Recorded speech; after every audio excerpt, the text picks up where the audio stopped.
You're right, Anya. You're going to have to excuse the hood. It's absolutely freezing today. The plan with today's video is to do a little bit of a test. As I mentioned, my next big project is going to be my computer desk. Now, I wanted a nice solid top to it, and I figured the cheapest way I'm going to get around doing that is by getting a kitchen worktop. The price, brand new, was well and truly outside of my budget, so I started looking second-hand, hoping somebody would have some offcuts. The offcuts was close to just like a full-size piece anyway. So then I kept looking, and thankfully I dropped on this. Now, this was a full 3 metre long by 60 centimetres wide by 4 centimetres thick solid oak worktop, and I've chopped this down just by hand with a handsaw so I could actually get it in the car. So I've got like another 2 metre piece that's going to be used for something else, and this is going to be my desktop. As I mentioned, I want it to be walnut, so I'm thinking about staining it. Now, it's been over a year ago. Rubi on Monocoat very kindly sent me some of their stain oils to try, and I'm going to give them a go, but like I said, I've never used them before, so I don't want to just go ahead and just do it and then waste a big piece of wood like this. You might notice it's rocking a little bit, so I need to try and flatten this, but we'll see how we get on. Stick around, I think it'll be an interesting one. So the first thing I'm going to have to get cut is getting the edge square. Now I'm going to leave the factory cut edge because that'll be squarer than I could ever get it. I've checked it, and I'm going to measure across and just see what's the largest piece I could get out of here. I'm looking like 99 centimetres. That's close enough to a metre for me. I'll just make a mark and get that squared up. I've got a really quick tip for you as well. You haven't got to use a kid's pencil.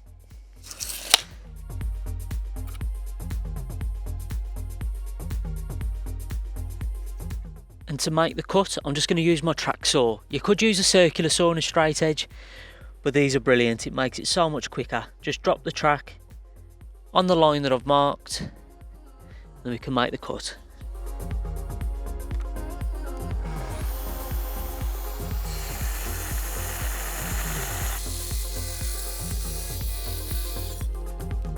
And that's our square edge cut. Now I can have a think.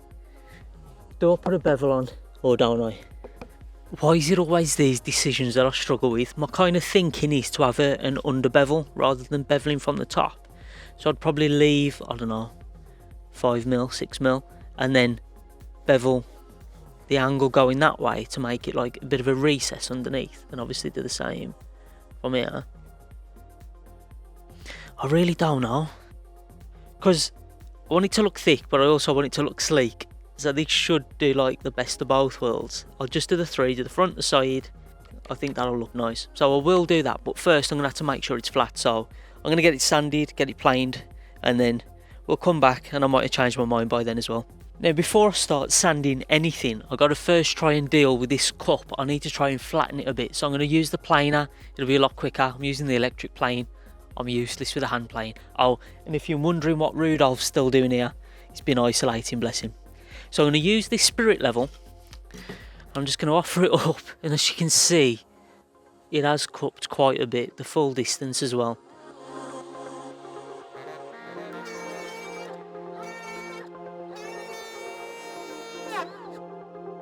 Don't you just love when decisions get made for you?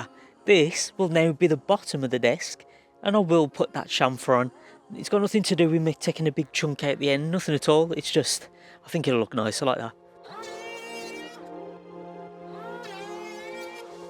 So I think I've flattened the bottom, what was going to be the top, as best as I can. Put it like this, it's flat enough for me. It still needs sanding, so I've flipped it over. The new top, I need to do the same thing but in the middle.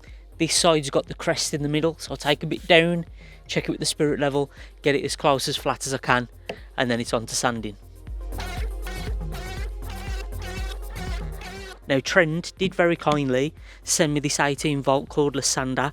It's a random orbital sander, which should be a good fit for this purpose. It's not a sponsored video, but as always, massive thanks to Trend for sending me this gear to try.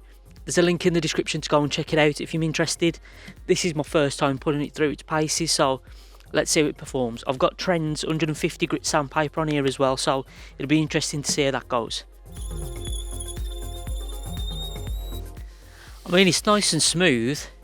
The issue I'm having, I think, is going to come down to the fact that this is 150 grit sandpaper.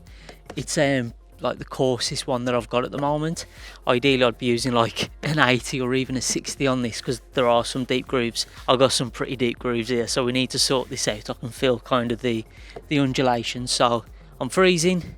Let's get the job done quicker.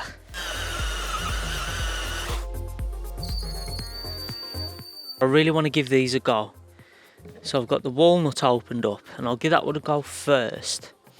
Now you should be applying this with like a proper cotton rag and all that kind of stuff, but I just want to test this out as quick as I can and get in the warm. I need to leave it to dry and everything as well, so sanded the centre nice and smooth. I'm just going to do a line and just see what it looks like. This I'm doing on its own. Now that looks really dark, so it'll be interesting to see how it comes up on here. I thought it was going to go really dark, judging by the colour of it on the paper towel. At the moment it doesn't look very dark at all. I'm going to try this magenta next. Again, I'm just going to do this on its own. Now it does say that you need to finish this with a component B, whatever that is. I need to look up all this stuff.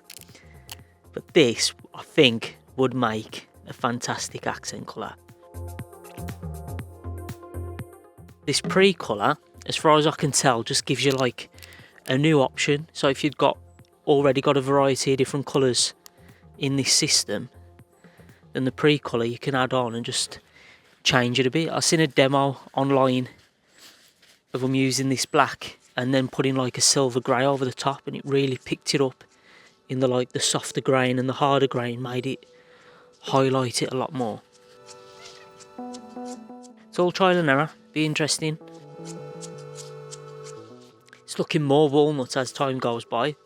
Right, it says I need to leave them for a couple of hours to soak in and dry, so I'm going to put this in the shed and I'll come back and I'll give them all a second coat. But when it comes to this black, the intense black pre-colour, I shall put walnut on the one side and then this pomegranate pink magenta on the other side and see what effect it has on top.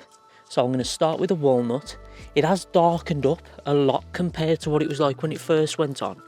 So I'm hoping that a second coat will really get it to the colour that I'd want it to be. It is surprising because it goes on quite dark, as you can see, but it doesn't seem to immediately do anything. And then you tend to leave it and it does go a lot darker. I could probably do with putting a lot more on than I am as well. So that's like a second coat on the walnut. I'm now going to try the walnut on top of the black pre-colour and see if it does anything to it at all. I've got a feeling it's not going to, but let's have a look. Well, I don't know what it looks like on camera, but I can't see any kind of change there. Maybe it's because it's dark going on to dark. I'm really liking this. It's really vibrant, it's really rich. So if you really want to get that shot of colour, then I think this might be a good shout. Let's try it on top of the black. I can certainly see a hue to it now. Especially in this oak, it seems to have picked up in the kind of the softer grain pockets, as if it's like caught the pink and you can see it more. Interesting though. I think it definitely needs more experimentation. I'm interested to see what happens with this walnut, if this gets any darker, because this is what I would want to do all over the worktop.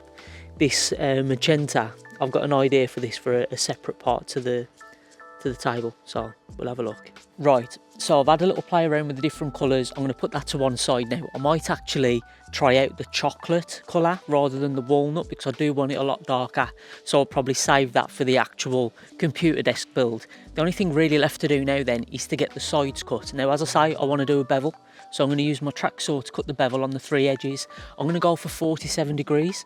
Now you're probably wondering, why 47 degrees? Well, that's as far as this saw will let me tilt, so it's good enough for me. I'll get those cut. I'm going to cut the long front edge and the 2 shorter sides. I'm going to leave the back square because that'll be against the wall.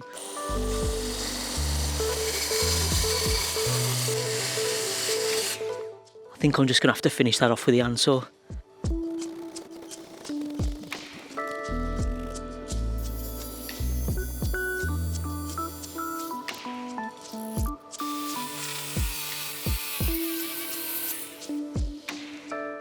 So I brought the top into my shed and unfortunately it's not much warmer in here. I'll get the heater on when I turn the camera off and everything, but for now I'm going to try and get all the voids in the top filled with some resin. Now in some spots I can see that it has already been pre-filled with what looks like a regular wood filler, which isn't going to look great, so I'm going to try and fill this with some black resin. I would usually use something like Monocoat on this, but because I've got quite a lot of resin left over from previous projects, I'm going to try and use it up rather than just leaving it to sit. So I'm going to get this filled, I'll leave it to set, and I think that will be it for this video.